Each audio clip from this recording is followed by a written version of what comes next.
نحمده ونستعينه ونستغفره ونعوذ بالله من شرور أنفسنا ومن سيئات أعمالنا. من يهده الله فلا مضل له ومن يضلل فلا هادي له، وأشهد أن لا إله إلا الله وحده لا شريك له، وأشهد أن محمدا عبده ورسوله. أما بعد فإن خير الحديث كتاب الله، وخير الهدي هدي محمد صلى الله عليه وسلم، وشر الأمور محدثاتها، وكل محدثة بدعة، وكل بدعة ضلالة، وكل ضلالة في النار. فقد قال الله تعالى في كلامه المجيد والفرقان الحميد: أعوذ بالله من الشيطان الرجيم.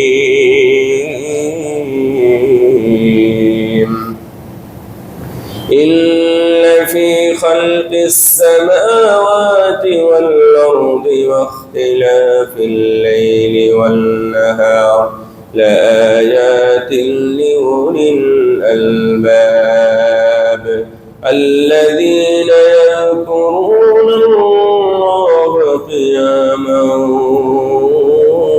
وقعودا وعلى جنوبهم، ويتفكرون في خلق السماوات والأرض ربنا ما خلقت هذا باطلا سبحانك فقنا عذاب النار. وقال تعالى: أفلا ينظرون إلى الإبل كيف خلقت، وإلى السماء كيف رفعت، وإلى الجبال كيف نصبت، وإلى الأرض كيف سطحت. فذكر إنما أنت مذكر لست عليهم بمسيطر. عن أبي هريرة رضي الله تعالى عنه قال: قال رسول الله صلى الله عليه وسلم: كل أمتي يدخلون الجنة إلا من آبى. قيل: ومن يأبى يا رسول الله؟ قال: من أطاعني دخل الجنة، ومن عصاني فقد آبى. رواه البخاري.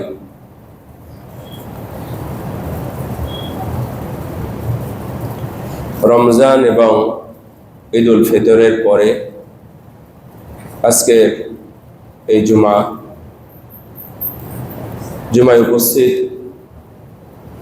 সম্মানিত মুসল্লিবৃন্দ, আমরা প্রথমেই আল্লাহর শুকরিয়া আদায় করছি, যিনি আমাদেরকে দীর্ঘ 1 মাস 30টি সিয়াম পরম্পরায় ঈদ উল ফিতর উদযাপনের সুযোগ দিয়ে আজকে জুমা পর্যন্ত আসার তৌফিক দিয়েছেন। এই জন্য আল্লাহর দরবারে শুকরিয়া জানাই, আলহামদুলিল্লাহ। দরুদ ও শান্তির ধারা বর্ষিত হোক বিশ্ব নবী, প্রিয় নবী মুহাম্মদুর রাসূলুল্লাহ সাল্লাল্লাহু আলাইহি ওয়াসাল্লামের প্রতি। আল্লাহর সৃষ্টি এক অসম্ভব সুন্দর। আল্লাহর সৃষ্টিকে দেখা এবং সৃষ্টি নিয়ে ভাবার জন্য আল্লাহ রাব্বুল আলামিন কুরআনুল কারীমে আমাদের বারবার উল্লেখ করেছেন এবং কুরআনুল কারীমকে নিয়ে গবেষণা করার জন্য বলেছেন। আফালা ইয়াতাদাব্বারুনাল কুরআন আম আলা কুলুবিন আকফালুহা, এরা কোরআন নিয়ে গবেষণা করে না কেন? নাকি তাদের অন্তরে তালা পড়ে গেছে? কোরআন নিয়ে গবেষণা করে কত হত দরিদ্র মানুষ কোরআন সৃষ্টিকে গবেষণা নিয়ে, সৃষ্টির বিষয়ে গবেষণা করে আল্লাহ তাদেরকে ধনী বানিয়ে দিয়েছেন। আল্লাহ তাদেরকে বিভিন্ন দিক থেকে সমৃদ্ধ করেছেন। ইলমে, জ্ঞান, গরিমায় আল্লাহ তাদেরকে অনেক বড় করেছেন। ওয়াতাফাক্কারুনা ফি খালকিস সামাওয়াতি ওয়াল আরদ, তারা আসমান জমিন সৃষ্টির বিষয়ে চিন্তা করে, গবেষণা করে। একটা ছোট্ট আয়াত আছে, আয়াত বলতে ছোট্ট একটি আরবি বক্তব্য আছে। এটা অনেকে হাদিস বলে চালিয়ে দেন, কিন্তু এটা হাদিস না। হাদিস হলেও সেটা জয়ীফ এবং জাল পর্যায়ে, যদিও এর প্রমাণ পাওয়া যায় না, কিন্তু কথাটা অনেক সুন্দর। তাফাক্কুরু সাআতিন খায়রুম মিন ইবাদাতি সানাতিন। তাফাক্কুরু সাআতিন খায়রুম মিন ইবাদাতি সানাতিন। 1 ঘন্টা গবেষণা উত্তম 1 বছর ইবাদত করার চাইতে। এইটা হাদিস হিসাবে অনেকে উল্লেখ করে। গবেষণাকে বা আল্লাহর সৃষ্টি নিয়ে, আল্লাহর সৌন্দর্য নিয়ে এটা ভাবার জন্য। এতে কি হয়? উপকার হয় কি? যে আমাদের যেটা মূল উদ্দেশ্য সেটা সফল হয়। তার মানে আমাদের ঈমানটা বৃদ্ধি পায়, ঈমানটা শক্তিশালী হয়। তারপরে আল্লাহর প্রতি মানুষ মাইল হয়, ঝুঁকে পড়ে। 3 নম্বর হলো, মানুষ যখন এই 2টা জিনিস অর্জন করতে পারে, তখন তৃতীয় যেটা ভয়ঙ্কর, তা হলো গুনাহ। এই গুনাহ থেকে মানুষ এমনিতেই মুক্ত হয়ে যায়। আপনি যদি সাহাবীদের যুগকে দেখেন, যে তাদের পেশা ছিল, মানে তাদের অভ্যাস, খারাপ অভ্যাস বলা যাবে না, তাদের পেশাই ছিল কি? যে চুরি করা, ডাকাতি করা। মানে জাহেলি যুগে এটা যে খুব বড় অপরাধ হিসাবে দেখা হতো তা নয়, কারণ এটা বলা হয়েছে তাদের পেশা ছিল এটা, যে ডাকাতি করা, চুরি করা। অনেকের যুদ্ধ করা পেশা ছিল। জয়লাভ করে গনিমত পেত, অপর পক্ষের মানে জমি জায়গা বা জিনিসপাতিগুলো নিয়ে তারা জীবন যাপন করত। যুদ্ধ করা এটা তাদের পেশা ছিল। যুদ্ধের জন্য মানে এক এলাকার মানুষকে আরেক এলাকায় হায়ার করে নিয়ে যেত, যে আমাদেরকে যুদ্ধ করে দেন। ও জানে না কি কারণে যুদ্ধ, কিন্তু যুদ্ধ ওদেরকে পরাস্ত করতে হবে। তার মানে যুদ্ধ করে ও যা পাবে, দেখা যাচ্ছে যে এটা তার 2 বছর 1 বছর চলে যাবে। এভাবে তাদের পেশা ছিল। সেই যুগে এই 2টা জিনিস তাদের ভিতরে ঢুকিয়ে দেওয়া হয়। তা হলো কি? 1 নাম্বার ঈমান। ঈমান নামক বীজটা যখনই তাদের ভিতরে ঢুকে যায়, তখন সব কিছু তারা আস্তে আস্তে ছেড়ে দেয়।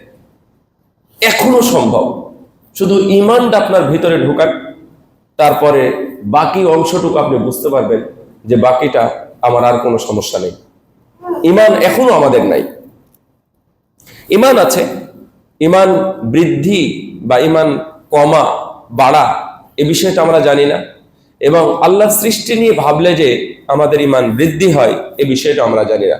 আল্লাহ বলতেছেন, আফালা ইয়ানজুরুনা ইলাল ইবিলি কাইফা খুলিকাত। এরা দেখে না কি হয়েছে, এরা উটের দিকে দেখে না কেন? উটকে কিভাবে তৈরি করা হয়েছে, কিভাবে সৃষ্টি করা হয়েছে। উট এক আশ্চর্য প্রাণী, ওর কাছে তাকিয়ে তাকিয়ে একটু দেখেন না। একটা বড় বিশাল বড় উটের কাছে গিয়ে যদি আপনি তাকিয়ে দেখেন, আল্লাহর কসম আপনার এই আয়াতটার কথা খেয়াল হবে, আফালা ইয়ানজুরুনা ইলাল ইবিলি কাইফা খুলিকাত। কখনো দেখেন, গেলে আপনি দেখলে বুঝতে পারবেন কি আশ্চর্যজনক এক প্রাণী। আর ওর সম্পর্কে আপনি যত ভাববেন, ততই আপনি অভিভূত হবেন যে ও কাঁটা চিবিয়ে চিবিয়ে খায়। কেন? ওর তো এই চামড়া, এই গোস্ত দিয়েই তো সব বানানো, কিন্তু কাঁটাগুলোই সে খায়। কেমনে খায়? একটা প্রাণী না খেয়ে কতদিন বাঁচতে পারে? আমরা মানুষ 3 দিন নর্মালি বাঁচতে পারি, যার যেমন চর্বি আছে সেই চর্বি অনুযায়ী হয়তো আরো বৃদ্ধি পেতে পারে। কিন্তু একটা মানে উট, ও খাবার বা পানি না খেয়ে 15 দিন পর্যন্ত দুনিয়াতে টিকে থাকতে পারে। এবং এটা তার নরমাল, মানে 5 দিন 7 দিন একবার পানি পান করে, 5 দিন 7 দিন ও পানি করে না, এটা তার নরমাল বিষয়। অনেকগুলো উট আছে, এই উটের মধ্যে দেখবেন যে কিছু উট পানি খেতে আসে আর কিছু আসে না, তার মানে ও গতকাল বা পরশু দিন পান করেছে, এই জন্য ও আর আসবে না। তার মানে এটা সৃষ্টি।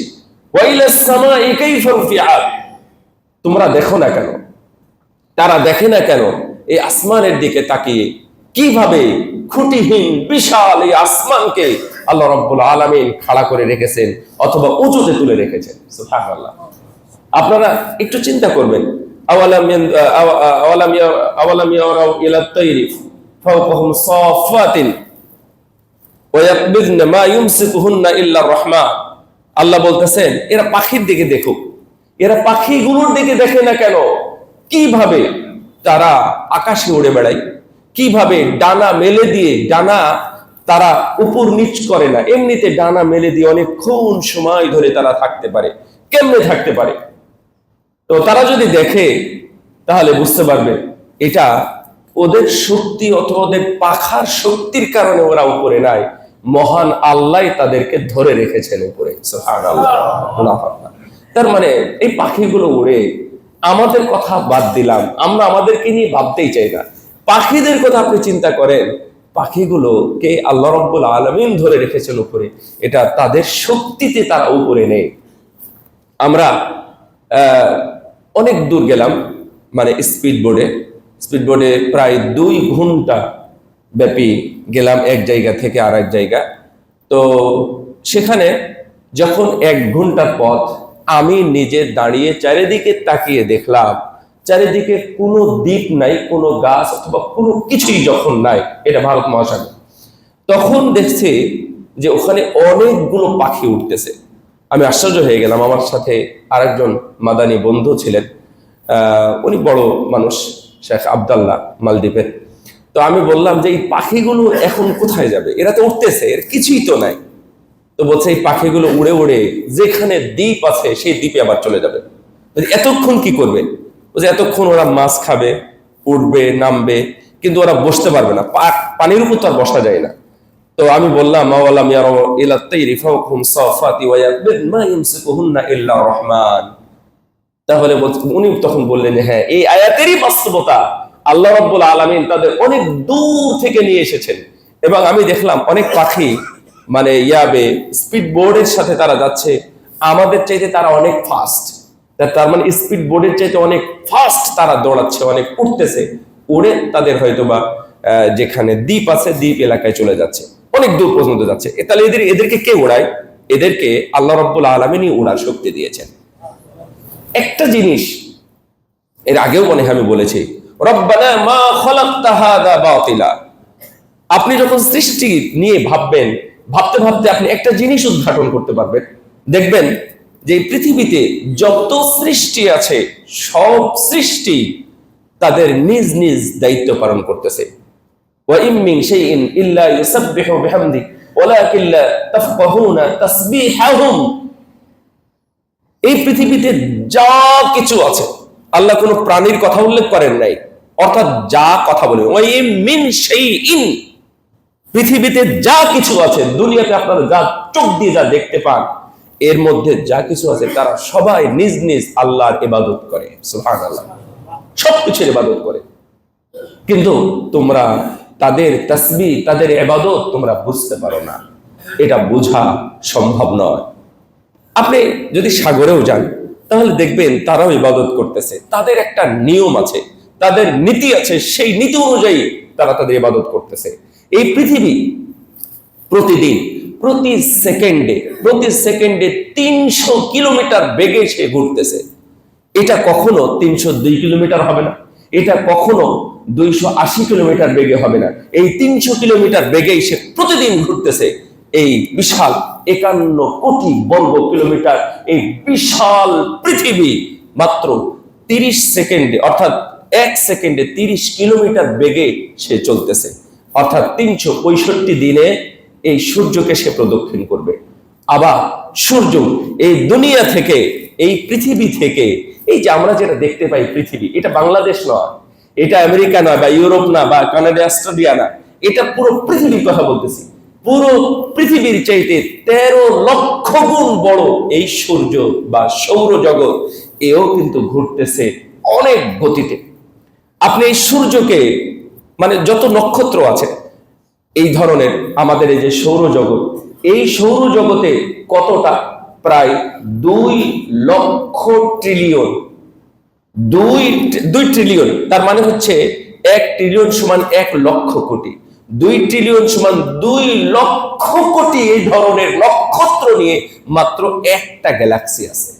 একটা গ্যালাক্সি, যেটা আমরা যে গ্যালাক্সির মধ্যে আছে মিল্কি ওয়ে, এই ধরনের গ্যালাক্সি যদি বৈজ্ঞানিকদের আবিষ্কার হয়েছে, বৈজ্ঞানিকদের আবিষ্কার হলো প্রায় 5000 কোটি গ্যালাক্সির তারা পেয়েছে, মানে বর্তমান অবস্থান পেয়েছে 5000 কোটি গ্যালাক্সি।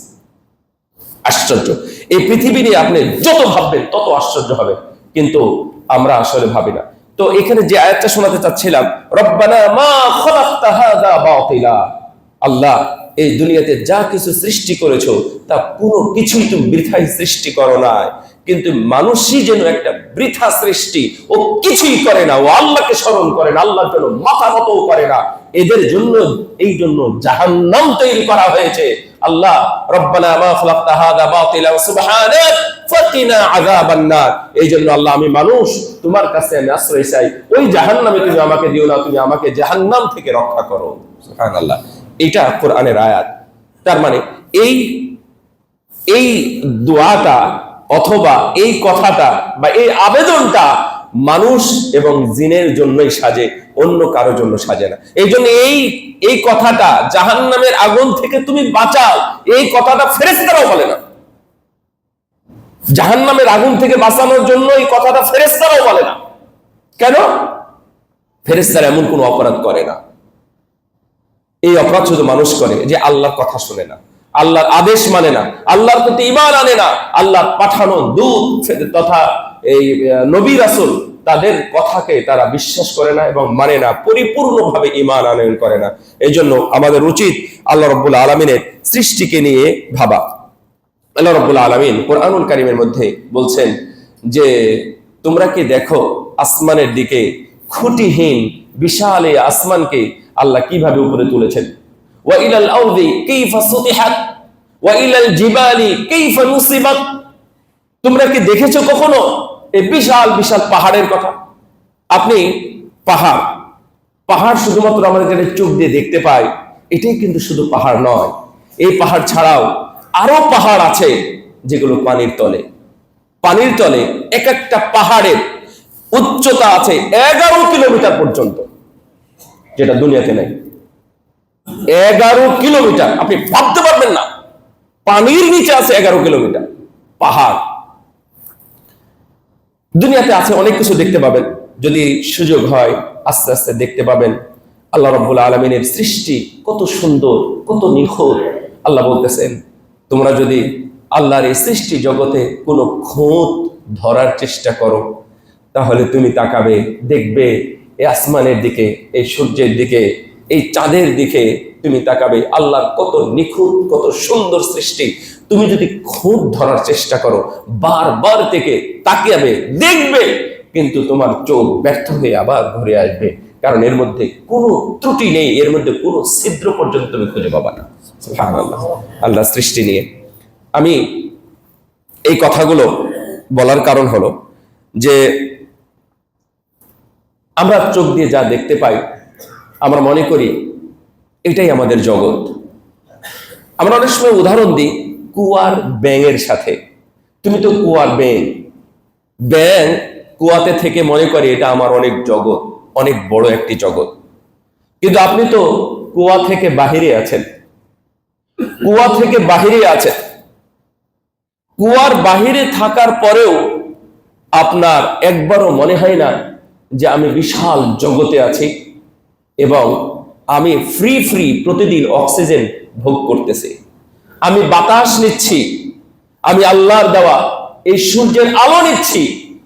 যদি একদিনের জন্য সূর্যের আলো বন্ধ হয়ে যায়, অর্থাৎ নাই হয়ে যায়, তাহলে এই পৃথিবীতে আর কোথাও আপনি আলো খুঁজে পাবেন না। আপনারা মনে করেছেন আপনি লাইট জ্বালাবেন, মনে করেছেন আপনি টর্চ লাইট দিবেন, আপনি কি মনে করেছেন যে আপনার এই চোখের আলো আছে? আপনার চোখের আলো নাই। আপনাকে যদি কবরের মধ্যে রাখা হয়, প্রমাণটা দেখেন, আপনাকে যদি কবরের মধ্যে রাখা হয়, কবরের মধ্যে রাখার পরে আপনি বেঁচে আছেন, সুস্থ স্বাভাবিক, কোনোভাবে আপনি অক্সিজেন পাচ্ছেন, তাহলে আপনি কোনোদিন পরীক্ষা করে দেখেন আপনি তাকিয়ে আছেন, কোনো কিছু দেখতে পান কিনা? না সাদা, না কালো, না লাল, না যে কোনো রং আপনার সামনে যদি রাখা হয়, তাহলে কুশ্চিন কালো আপনি বলতে পারবেন না যে এটা কোন কালারের। কেন? ওখানে সূর্যের আলো নেই। অথচ দিনের বেলা অথবা রাত, বাহিরে আলো জ্বলতেছে, আলোর বহুত আলো। তার মানে এই আলোর কারণে আমরা সবকিছু দেখতে পাই। সুবহানাল্লাহ। আপনি সৃষ্টি নিয়ে আমাদের ভাবা উচিত। দেখেন, জান্নাত, আমরা একটা হাদিস আমরা পড়ি, এই হাদিসটা আমরা অনেকে আশ্চর্য হই, কিন্তু এই আশ্চর্যটা আপনাদের থেকে আমি একটু দূর করতে চাই। রাসূল সাল্লাল্লাহু আলাইহি ওয়াসাল্লাম একদিন সাহাবীদের সাথে ছিলেন, সাহাবীদের সাথে থেকে হঠাৎ আওয়াজ শুনলেন। আল্লাহ নবী জিজ্ঞাসা করলেন যে এটা কি তোমরা জানো কিসের আওয়াজ? সাহাবীগণ বললেন, না, আল্লাহু ওয়া রাসূলুহু আ'লাম, আমরা জানি না, আল্লাহ এবং তার নবী ভালো জানেন। রাসূল সাল্লাল্লাহু আলাইহি ওয়াসাল্লাম তখন বলেছিলেন, হাযা হাজা রুমিয়া ফিন নারি মুনযু ৭০ খরিফা ইয়াহওয়ি বিহা ফিন নার। এটা হলো একটা পাথরের আওয়াজ, যেই পাথরটা জাহান্নামের মুখে ছেড়ে দেওয়া হয়েছিল আজ থেকে ৭০ বছর আগে। ৭০ বছর আগে ছেড়ে দেওয়া হয়েছিল। ৭০, ধরে নেন আপনাদের এখানে যাদের ৭০ বছর বয়স, এই আপনার জন্মের সময় একটা পাথর এভাবে ছেড়ে দেওয়া হয়েছিল জাহান্নামের মুখে। জাহান্নামের তলদেশ এত দূরে, জাহান্নামের গভীরতা এত কঠিন, এত কঠিন, এত গভীর যে এই পাথরটা উপর থেকে নিচ থেকে পড়তে ৭০ বছর লেগে গেছে। সুবহানাল্লাহ। এটা সহিহ বুখারীর হাদিস। তো আল আন ইনতাহা ইলা ক্বারিহা, ৭০ বছর যেতে যেতে যেতে আজকে গিয়ে তলদেশে গিয়ে ঠেকলো। নাউযুবিল্লাহি মিন যালিক। তাহলে জাহান্নামের গভীরতা কত বড়, কত কঠিন। এখন আপনাদের একটা সংশয় হলো, জাহান্নামের প্রশস্ততা তাহলে কত বড়, জাহান্নামের গভীরতা কি আসলেই এত বড়? আচ্ছা, আমরা জাহান্নামের দিকে, অর্থাৎ এটা তো বারজাখী জীবন, মৃত্যুর পরের কাহিনী বলতেছি। মৃত্যুর আগেই বৈজ্ঞানিকদের আবিষ্কার আপনারা কি দেখেছেন? বিজ্ঞানীরা কত কি আবিষ্কার করেছে। ফেরেশতার, আমাদের জিবরিল আমিনের কয়শো ডানা আছে বলতে পারেন? ৬০০টা ডানা আছে। কেন ৬০০টা ডানা? একটা ডানা হলে তো হতো। পাখিদের ডানা তো একটাই, একটা না, একটাই ডানা। ফেরেশতার অর্থাৎ জিবরিল আমিনের ডানা আছে ৬০০। তার মানে অন্য ফেরেশতারও ডানা আছে, এই ডানা দিয়ে তারা উঠতে পারে। এক একটা ডানা কত বড় আমাদের ধারণা নাই। ধারণা আছে? বলে কেউ জানেন হয়তো বা, এটা হাদিসে আসছে, সেই বুখারী মুসলিমের মধ্যে আসছে। একটা ডানা যদি জিবরিল আমিন, যিনি নবী রাসূলদের কাছে আসতেন, সেই জিবরিল আমিনের একটা ডানা যদি উনি মেলে ধরেন, তাহলে সূর্যের, আমাদের এখান থেকে প্রায় ১৫ কোটি কিলোমিটার দূরে অবস্থিত ওই সূর্যের আলোকে নিবারণ করার জন্য, বন্ধ করার জন্য ফেরেশতা একটা ডানাই যথেষ্ট। আল্লাহু আকবার। অথচ সেই ফেরেশতা জান্নাত ঘুরেছে ৭০ বছর অথবা ৭০,০০০ বছর, তারপরেও তিনি জান্নাতের শেষ পর্যন্ত যেতে পারেন নাই। সুবহানাল্লাহ। এক ডানা দিলে, এক ডানা মেলে যদি একদিক থেকে আরেক দিকে যান, তাহলে পৃথিবীর ৫১ কোটি বর্গ কিলোমিটার এক জায়গা থেকে আরেক জায়গায় যেতে তার সেকেন্ডও সময় লাগবে না। অথচ জান্নাতের হিসাব আমরা করছি।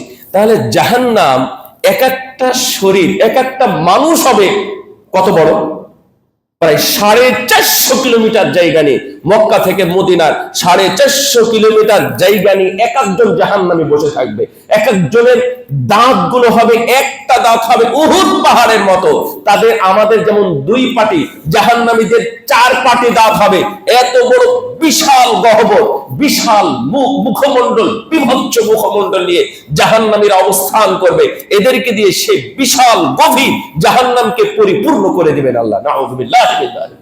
আল্লাহ যেন আমাদের সেই জাহান্নাম থেকে মুক্ত করেন, আমিন। আল্লাহর সৃষ্টি নিয়ে আপনি যদি না ভাবেন তাহলে আপনি বুঝতে পারবেন না। আল্লাহ রাব্বুল আলামিন এই দুনিয়াতে যত আমাদের আমাদের বাংলাদেশ কত 1,47,000 বর্গ কিলোমিটার না? 1,47,000 বর্গ কিলোমিটার, আর আমি বললাম 51 কোটি বর্গ কিলোমিটার প্রায়, এটা হলো পৃথিবীর সীমানা।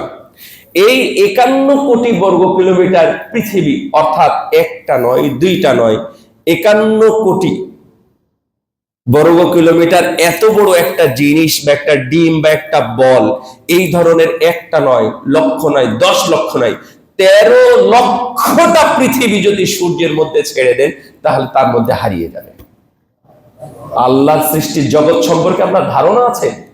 আচ্ছা, আমি বললাম এটা সূর্য অথবা সৌরজগৎ সম্পর্কে। এই পৃথিবীর চাইতে আমাদের যে 8টা বা 9টা গ্রহ নক্ষত্র নিয়ে যে সৌরজগৎ, এই 8টার মধ্যে মাত্র পৃথিবী সহ আগের 2টা, অর্থাৎ 2টা শুধুমাত্র পৃথিবীর চাইতে ছোট, আর বাকি 5টাই, অর্থাৎ 5 3 8, এই বাকি 5টাই হচ্ছে পৃথিবীর চাইতে অনেক অনেক বড়, অনেক বড়, যেগুলো সম্পর্কে আমরা কোনো জানি না, বা সেগুলো সম্পর্কে গবেষণা চলতেছে। তাহলে আল্লাহ জান্নাত, আমরা প্রথমে ভাবতাম যে ওয়াসারিউ ইলা মাগফিরাতিন মির রাব্বিকুম ওয়া জান্নাতিন আরদুহা আস-সামাওয়াতু ওয়াল আরদ। অন্য আয়াতে আছে ওয়াসাবিকু ইলা মাগফিরাতিন মির রাব্বিকুম সাবিকু ইলা মাগফিরাতিন মির রাব্বিকুম ওয়া জান্নাতিন আরদুহা কা'আরদিস সামাই ওয়াল আরদ, যে তোমরা জান্নাতের জন্য প্রতিযোগিতা করো, তোমরা জান্নাতের দিকে দৌড়াও, আল্লাহর ক্ষমার দিকে দৌড়াও, যেই জান্নাত আসমান এবং জমিনের সমান প্রশস্ত। সুবহানাল্লাহ। এখন প্রথম আসমান কোথায়? আপনাদের কাছে কোনো খবর আছে? কোন বিজ্ঞানীদের আবিষ্কার আছে, গবেষণা আছে? প্রথম আসমান কত দূর? আচ্ছা, প্রথম আসমান কত দূর এটা হাদিসের মধ্যে আসছে। রাসূল সাল্লাল্লাহু আলাইহি ওয়াসাল্লাম বলছেন, এই জমিন থেকে প্রথম আসমানের দূরত্ব হলো 500 বছরের রাস্তা। আপনি একটু হিসাব করেন তো, দুনিয়াতে সর্বোচ্চ গতিময় যেই বাহন তৈরি হয়েছে, সেকেন্ডে 300 কিলোমিটার বেগে যেতে পারে, অথবা যেটাকে আলোর গতি বলা হয়, 300 কিলোমিটার বেগে চলতে পারে। এটা কিন্তু ঘন্টায় নয়, মিনিটে নয়, এটা সেকেন্ডে 300 কিলোমিটার পর্যন্ত যেতে পারে। এই 300 কিলোমিটার বেগে একটা বাহনকে যদি পাঠানো হয়, যদি 500 বছর চলে, তাহলে প্রথম আসমানের সীমানা খুঁজে পেতে পারে। তারপরেও আমরা জানি না আজ থেকে 30-40 বছর পরে এর গতি আরো কত কি হতে পারে। আলোর গতি আমাদের মোটামুটি সবারই মুখস্থ আছে, 1,86,000 কিলোমিটার, মনে আছে আপনাদের? কিন্তু এখন বিজ্ঞানীরা এটা কেন কখন পরিবর্তন হয়েছে, বা আমরা ভুল মুখস্থ করেছিলাম নাকি তা জানি না, এখন তারা বলতেছে এটা 1,86,000 নয়, এর প্রায় ডবল, 3 লক্ষ কিলোমিটার এটা সেকেন্ডে। এটা হলো আলোর গতি। তাহলে আমার মনে হয় ভবিষ্যতে আরো কত কি হবে সেটা আমরা জানি না। এখানে এই যে সৌরজগৎ আছে, সূর্য আছে, সূর্যের মতো এই ধরনের প্রায় 100 বিলিয়ন, সূর্যের মতো 100 বিলিয়ন নক্ষত্র নিয়ে আমাদের এই গ্যালাক্সি মিল্কি ওয়ে। আচ্ছা, এই মিল্কি ওয়ে গ্যালাক্সি যখন একবার চক্কর দেয়, এই মিল্কি ওয়ে গ্যালাক্সিকে যখন একবার চক্কর দেয়, চক্কর দিতে প্রায়, অর্থাৎ একদিক থেকে আর এক দিক ঘুরে আসতে, যদি ঘুরে আসতে পারে তাহলে টোটাল সময় লাগবে, আমি বলেছি এটাকে বলা হয় 300 কিলোমিটার বেগে যদি যায়, তাহলে 20 কোটি বছর যদি ঘুরে, তাহলে এই মিল্কি ওয়ে, এই গ্যালাক্সিকে, এই পৃথিবী একবার প্রদক্ষিণ করতে পারবে। আমাদের ভাবনার বাহিরে। যাই হোক, এবং ক্যালকুলেটরের বাইরে। এই ক্যালকুলেশন আমাদের মধ্যে নেই। আমি এই কথাগুলো বলার কারণ হলো আল্লাহ সৃষ্টি সম্পর্কে আপনাদের ভাবা উচিত। দুনিয়াতে যে মানুষটা পাপ করেছে আবার ভালো কাজও করেছে, সে মানুষটা যদি শিরক না করে একদিন সে জান্নাতে যাবে, একদিন অবশ্যই সে জান্নাতে যাবে ইনশাআল্লাহ। তিনি কি পাবেন? দুনিয়ার সবচেয়ে যিনি বড় অপরাধী অথচ জান্নাতে যাবেন, সবচেয়ে যিনি কম নেকি করেও একদিন জান্নাতে যাবেন, একদিন এক সময় জান্নাতে যাবেন, তার জন্য এই যে আমরা দুনিয়া দেখতেছি অর্থাৎ পৃথিবী দেখতেছি 51 কোটি বর্গ কিলোমিটার, এই পৃথিবীর চাইতে 10 গুণ বড় জান্নাত তাকে দেওয়া হবে। সুবহানাল্লাহ। সেই বুখারী হাদিস, রাসূল সাল্লাল্লাহু আলাইহি ওয়াসাল্লাম বলছেন জান্নাতের মধ্যে 4 জন স্ত্রী নিয়ে একজন মানুষ ভ্রমণে যাবে। আমরা যেটা অনেক সময় বলি হানিমুনে যাই, অথবা তাদেরকে নিয়ে ঘুরতে যাই, বা আল্লাহর জগৎ দেখাতে চাই, বিভিন্ন জায়গায় আমরা যাই। তো 4 জন স্ত্রীকে নিয়ে ঘুরতে যাবে। 4 জন স্ত্রীকে নিয়ে ঘুরতে গেলে 4টা তাবু, এটা সেই বুখারী হাদিসের অনুবাদ করছি আমি, জাস্ট অনুবাদ। তো 4 জন স্ত্রীকে তাবুর 4 কর্নারে রাখা হবে, অর্থাৎ একজন স্ত্রীর সাথে আর একজন স্ত্রীর সাক্ষাৎ হবে না। এই জন্য 4 কর্নারে 4 জন থাকবে, ওনার ওখানে একটা জগৎ থাকবে। তো এই তাবুর যে 4 কোণা তাবু থাকবে, 4 কোণা তাবুর এক কর্নার থেকে আর এক কর্নার, স্কয়ার আকারে যদি ঘুরি, তাহলে এক কর্নার থেকে আর এক কর্নার যেতে হাদিসে আসছে যে 100 বছর, দুনিয়ার 100 বছর সময় লেগে যাবে এক কর্নার থেকে আর এক কর্নারে যেতে। আপনাকে ছায়ার জন্য একটা গাছ দেওয়া হবে, সেই গাছটা কত বড় হবে সেটার বর্ণনা হাদিসে নাই, তবে গাছের ছায়ার বর্ণনা হাদিসে আসছে যে এই ছায়াকে একবার প্রদক্ষিণ করতে দ্রুতগামী বাহনে 100 বছর সময় লেগে যাবে।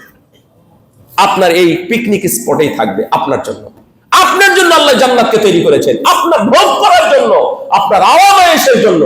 দুনিয়াকে যারা ত্যাগ করতে পারে, দুনিয়াতে যারা ঈমানকে শক্তিশালী করতে পারে, এই দুনিয়াকে যারা তুচ্ছ তাচ্ছিল্য মনে করে, দুনিয়াকে যারা বেশি মূল্যায়ন করে, আখিরাতই যাদের মূল লক্ষ্য, তাদের জন্য আল্লাহ রাব্বুল আলামিন জান্নাত তৈরি করেছেন। আ'দাদতু লিইবাদিয়াস সালিহিন মা লা আইনুন রাআত ওয়া লা উযুনুন সামিআত ওয়া লা খাতারা আলা কলবি বাশার ইকরাউ ইন শি'তুম ফালা তা'লামু নাফসুম মা উখফিয়া লাহুম মিন কুররাতি আ'য়ুন জাযাআন বিমা কানু ইয়ামালুন।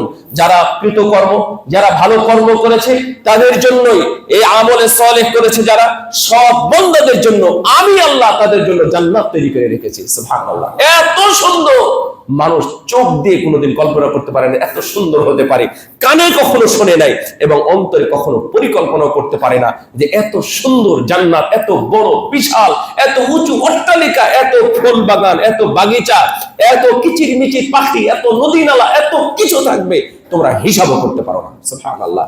এই জান্নাত আমাদের জন্য অপেক্ষায় আছে। আপনাদের আরেকটা ছোট্ট তথ্য দিই, সেটা হলো সবারই একটা চাহিদা আছে, বিভিন্ন চাহিদা আছে। জান্নাতে যে হুরগুলো আছে আপনার জন্য বা আমাদের এই পুরুষ ভাইদের জন্য যে হুরগুলো আছে, সেই হুরগুলো, আমি যে তথ্য দিচ্ছি এটা ওই ধরনের তথ্য নয়। এই হুরগুলো প্রতিদিন আপনার জন্য প্রার্থনা করছে তিনি যেন আমার কাছে আসতে পারেন। সুবহানাল্লাহ।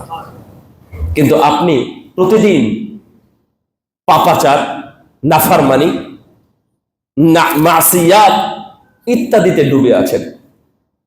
তার চাওয়া এবং আপনার চাওয়া পুরোটাই ভিন্ন। তিনি চেয়ে আছেন যে আমার স্বামী আল্লাহকে সন্তুষ্ট করে, ঈমানকে দীপ্ত করে, তাজা করে, সুন্দর করে একদিন আমার কাছে সে চলে আসবে।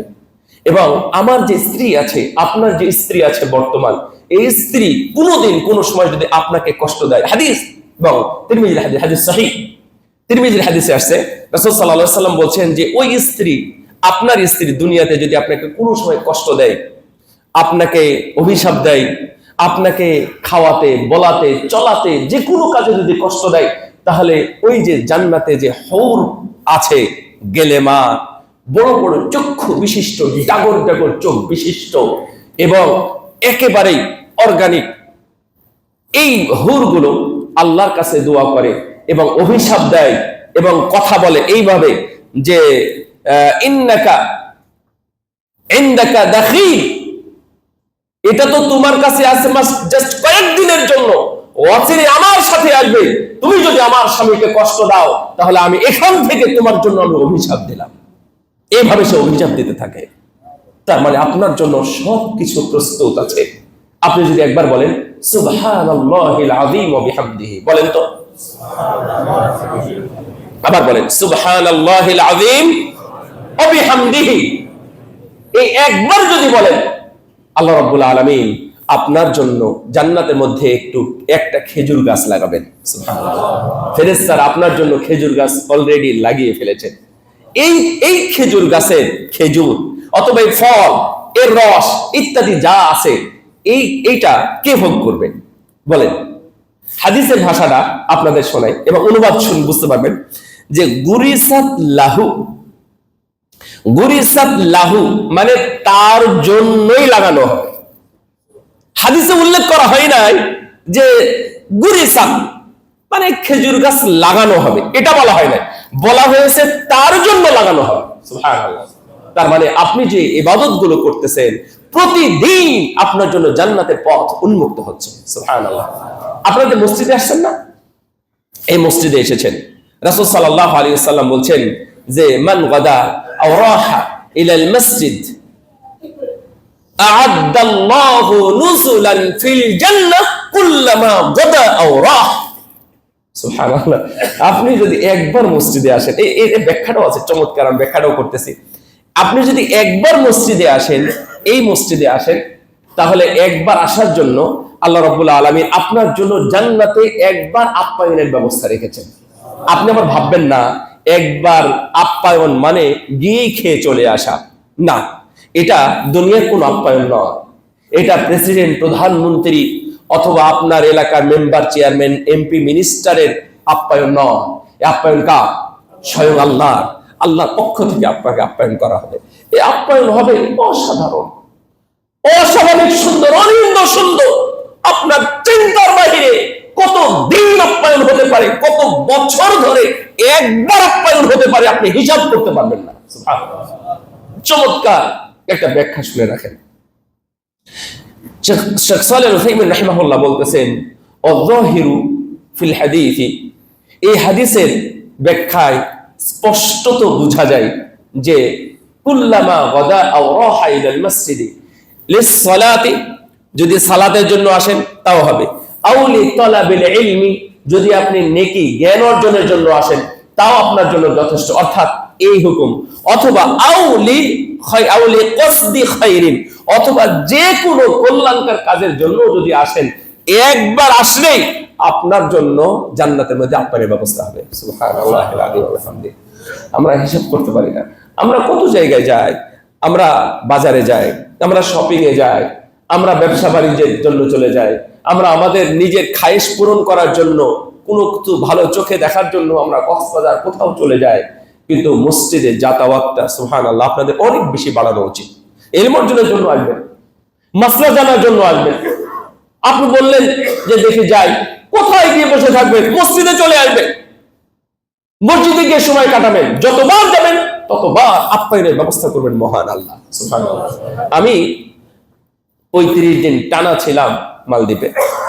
আমি শুধু এই অধ্যায়টা বলি, সালাত এবং মসজিদের অধ্যায়টা। এটা কিন্তু মক্কা মদিনার জায়গা না, মানে মক্কা মদিনা না, কিন্তু আমি যেটা বলতেছি অবিশ্বাস্য। ওখানে যদি আপনি যে কোনো ফজর, জোহর, আসর, মাগরিব, এশা যে কোনো সালাতের আজানের পরে মসজিদে যান, তাহলে আপনি সামনের কাতারে জায়গা পাবেন না। আজানের পরে যদি যান, তো ওখানে কি ওরা নামাজই পড়ে খালি, না কাজ কাম আছে? ওদের কি কাজ কাম, পরিবার নাই, ওদের সন্তান নাই, ওদের চাকরি নাই, ওদের খাটুনি নাই, ওদের টাকা ইনকাম করতে হয় না? সবকিছুই করতে হয়, কিন্তু সালাতের সময় ঠিক তারা সবাই সবকিছু ভুলে মসজিদে আসছে। আমি আমার কথা যদি বলি, আমরা অত মানে একাগ্রতার সাথে এখনো মসজিদ মুখে এখনো হতে পারি নাই হয়তো, কিন্তু এই 35 দিনের 35 ওয়াক্তও নয়, একটা ওয়াক্ত বলতে পারেন, একটা ওয়াক্ত আমার মসজিদ ছাড়া সালাত হয় নাই। এবং আমি বলি জামাতের সাথে, আমরা সফরে থাকি না, আমি গতকালকেও মাগরিব এশার সালাত আমি একসাথে পড়েছি। মাগরিব এশা, হ্যাঁ, কিন্তু এই 35 দিনে শুধুমাত্র যেই দিন গত শুক্রবারে আমি এসেছি, গত শুক্রবারে জহর আসরের সালাত আমি ওই দেশে একবারই পড়েছি, অর্থাৎ জহর আসর একসাথে জমা করে পড়তে হয়েছে আমাকে। অর্থাৎ আমাকে পড়তে হয়নি কেন? পড়তে না পড়ার কারণ হলো যে আমি যেখানে যাচ্ছি এবং যেখানে আছি, আমি এখানে আসে সালাত আদায় করে যেতে পারবো, যেখানে আছি ওখানে এয়ারপোর্টে নামার পরেও সালাতের সময় টোটাল বন্ধ, বন্ধ করার পরে আগে সালাত হবে, তারপর অন্য কাজ হবে। এই ব্যবস্থাপনা তারা চালু রেখেছে। 100% মুসলিমের দেশ, সবাই রফলাইন করে, সবাই বুকের উপর হাত বাঁধে এবং সবাই লাউডলি আমাদের চাইতে জোরে আমিন বলে। তারা প্রায় 100 জনের মতো, 5 লক্ষাধিক প্লাস কিছু মানুষ আছে 100 জন, এর মধ্যে 100 জন প্রায় মাদানী আছে। আমার অনেক পরিচিত বন্ধু সেখানে আছে, তাদের সাথে দাওয়াতি ময়দানে।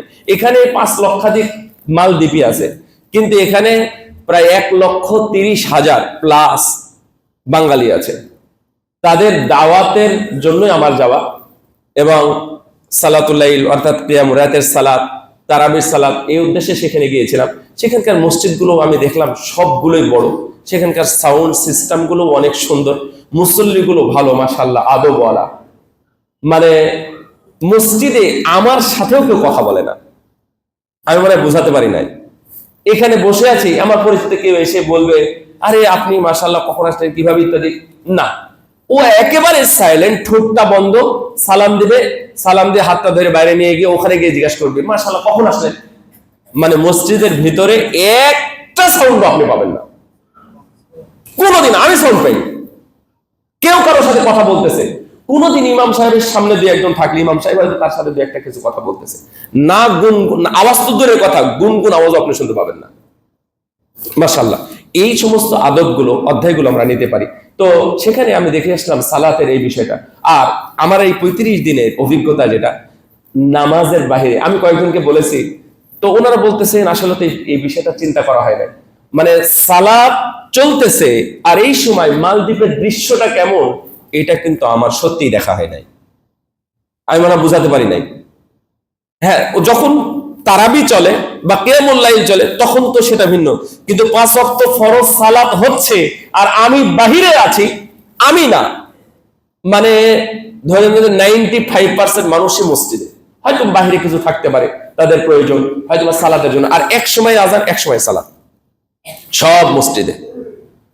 এই জুমার সালাত হয়তো বা ওদের 1টা 5 বা 10-এ হয়, মানে জামাত শুরু একামত দিবে এই সময়।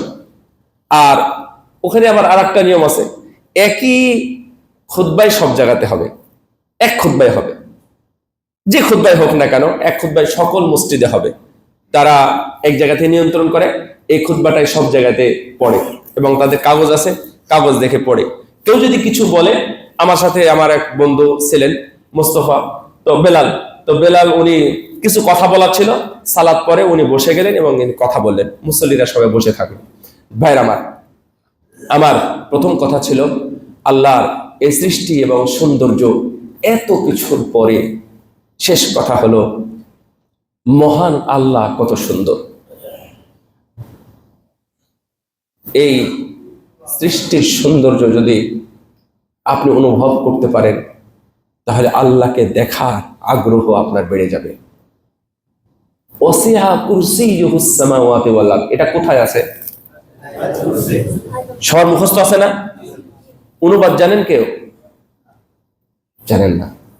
ওয়াসিআ কুরসিয়ুহুস সামাওয়াতি ওয়াল আরদ, এই আল্লাহর আরশটা, আমি এতক্ষণ খুতবায় যত কথা বলেছি, যত বড়ত্ব আমি ছোট জ্ঞানে যতটুকু দেখানোর চেষ্টা করেছি, আল্লাহর আরশটা এই সব কিছু মিলে হলো আল্লাহর আরশ। আল্লাহু আকবার,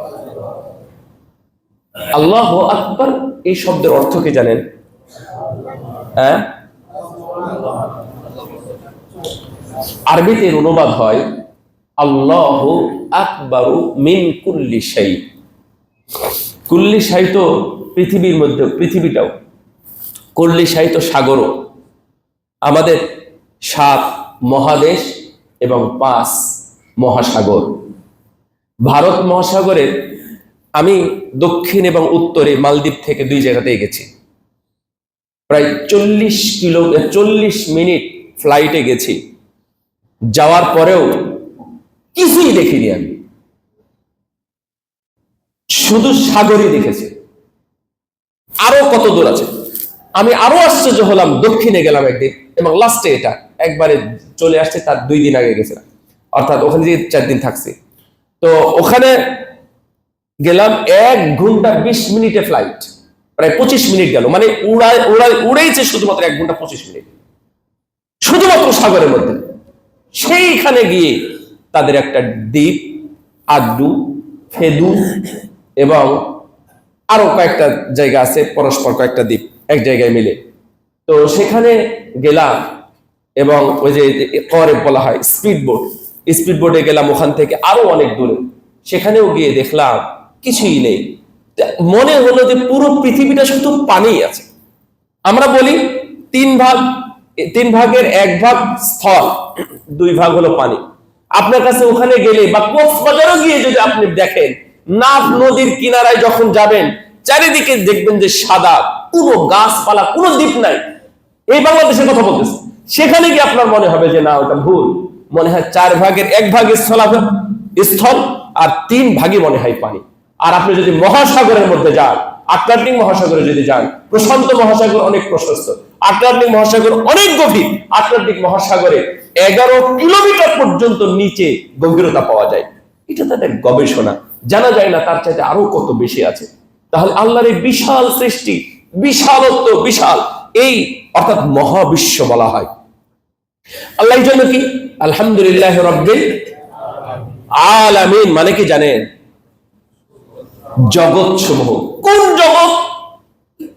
আখিরাতের জগৎ, জান্নাতে নাকি জাহান্নামে, এই দুনিয়া নাকি পানি নাকি আসমান, অর্থাৎ যত জগৎ আছে সব জগতের সৃষ্টিকর্তা, পালনকর্তা, মালিক হলেন আল্লাহ।